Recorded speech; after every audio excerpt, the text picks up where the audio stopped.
नाशिक देवभूमी मानली जाते, पण खरात त्याच्यानंतर आता एक मोठी कंपनीमध्येही सेक्स स्कॅन्डल बाहेर आलेलं आहे. नाशिकमध्ये चाललं तरी काय?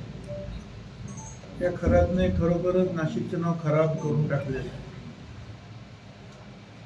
पण त्याच्यामध्ये आता हे एक एक काहीतरी कुठच्या तरी कंपनीचं सुद्धा मी मीडियामध्ये वाचलं. नाशिकच्या